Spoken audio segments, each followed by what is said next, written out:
여러분, 완벽하고 순결한 1급수 생수병에 그 진흙 한 숟갈을 푹 떠서 섞어보세요.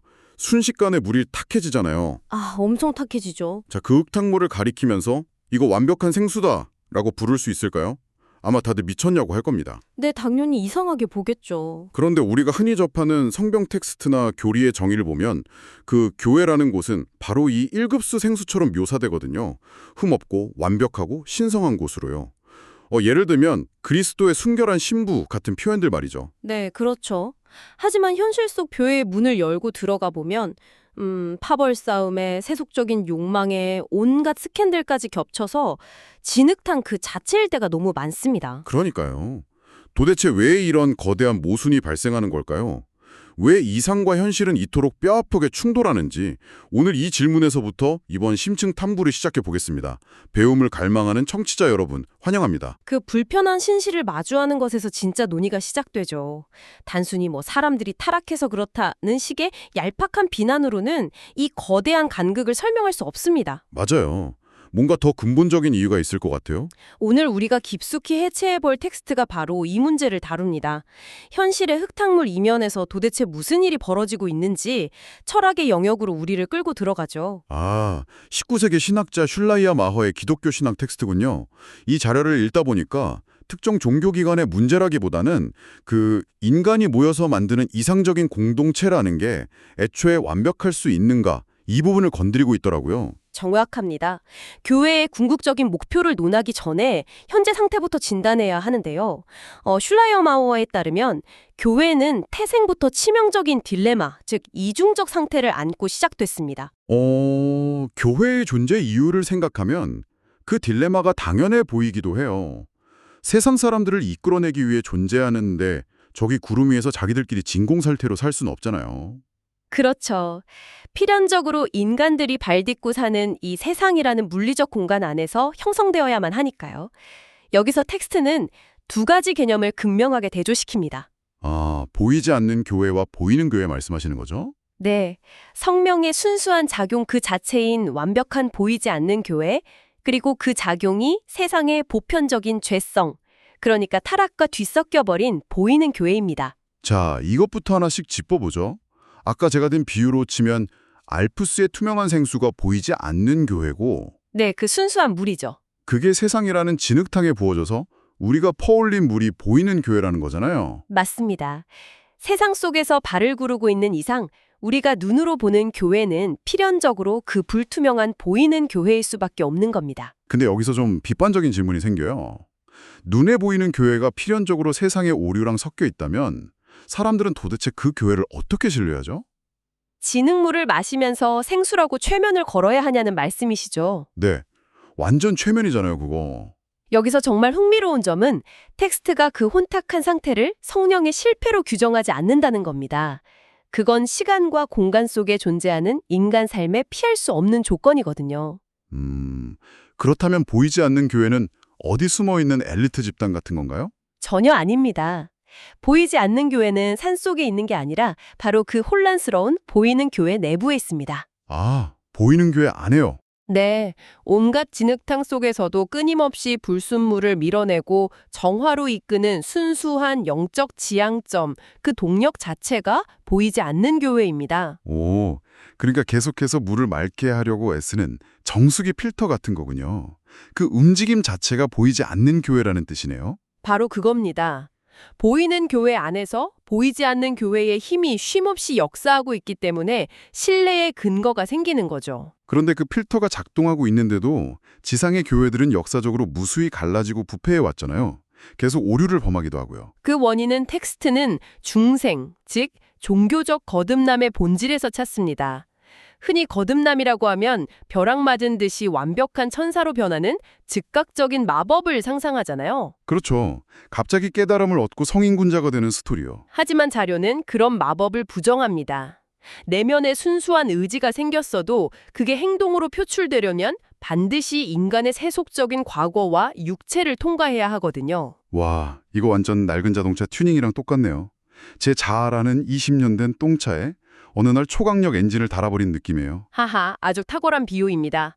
엔진은 시속 300km로 달리려는데 낡은 타이어라 헛돌고 차체가 덜덜 떨리는 거죠. 네, 뇌는 완벽한 방향을 아는데 하드웨어가 못 따라가서 차가 엉뚱한 대로 튀는 거군요. 이게 바로 교회의 역사가 분열과 오류의 역사일 수밖에 없는 이유네요. 하드웨어의 한계 때문에요. 네, 새로운 엔진이 낡은 차체를 이끌고 나가려는 고통스러운 과정인 셈입니다. 현대교회가 겪는 정치적 갈등이나 윤리적 스캔들 같은 도전들도 다 이 맥락에서 분석할 수 있어요. 그렇다면 교회 조직이 본질을 잃어버렸다기보다는 낡은 차체와 새로운 엔진이 계속 투쟁하는 전쟁터라는 관점이군요. 맞습니다.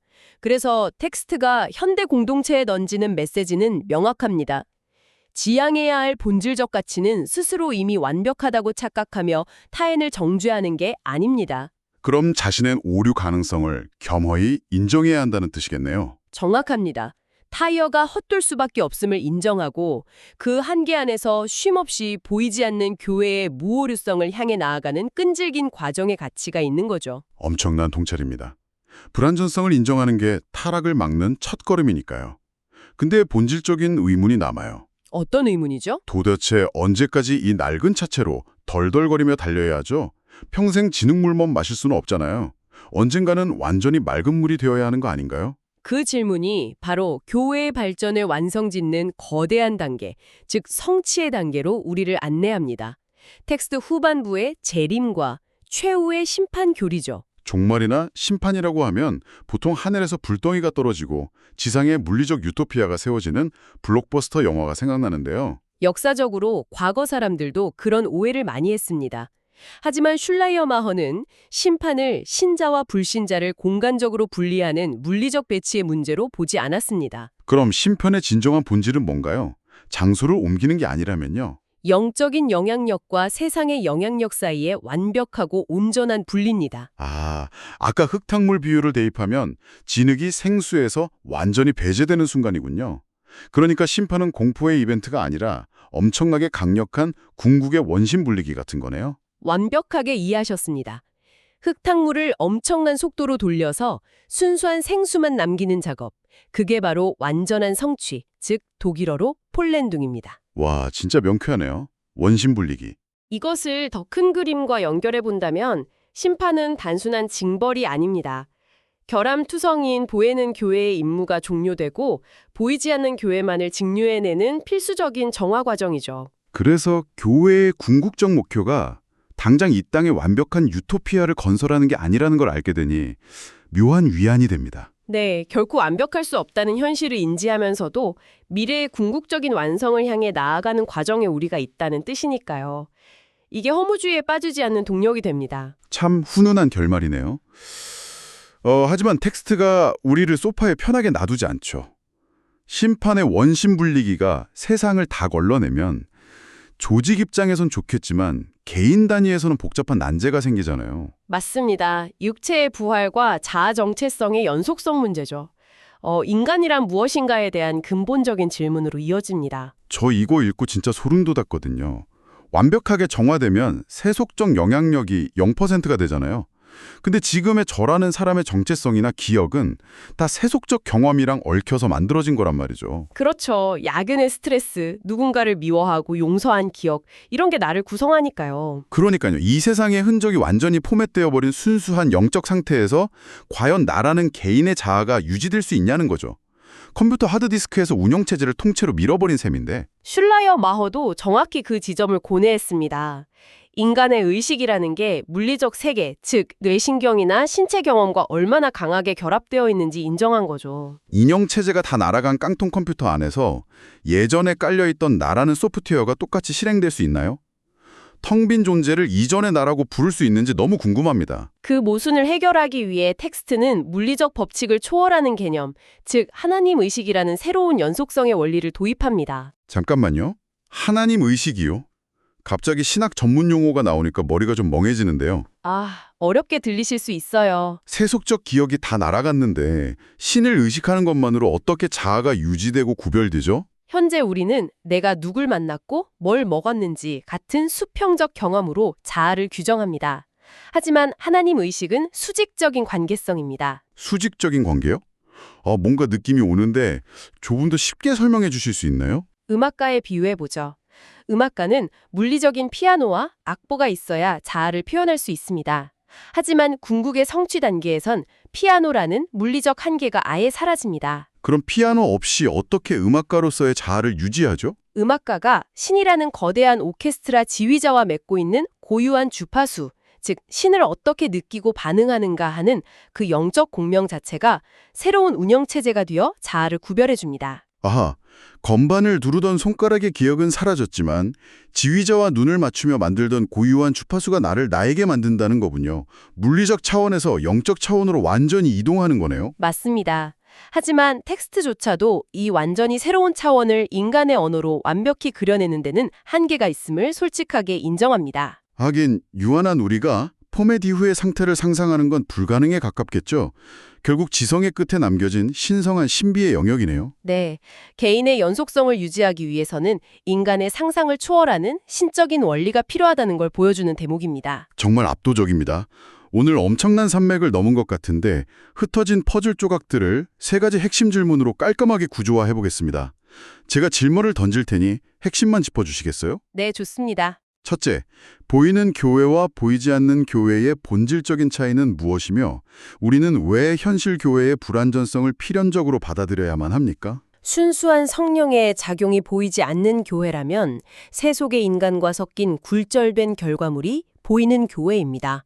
물리적 시공간에 존재하는 한 낡은 차체에 새 엔진을 단 것 같은 이 불완전성은 피할 수 없는 숙명입니다. 둘째, 교회의 궁극적인 성취는 어떤 과정을 통해 이루어지며 심판은 그 과정에서 어떤 정화의 역할을 수행하나요? 심판은 공포의 파괴가 아니라 궁극의 원심분리기입니다. 현실 교회의 혼탁한 영향력을 완벽히 배제하고 100% 순수한 영향력만을 증류해내는 거대한 정화 과정 그 자체죠. 셋째, 세상의 영향력과 육체적 한계가 완전히 포획된 상태에서 개인의 정체성은 과연 어떻게 연속성을 가질 수 있습니까? 물리적 기억을 넘어서 신과의 완전한 공명 상태는 하나님 의식이라는 수직적 관계성을 통해 유지됩니다. 물론 그 구체적인 작동 방식은 철학의 한계 넘어 신비로 남아 있습니다. 와, 완벽하게 정리가 되네요.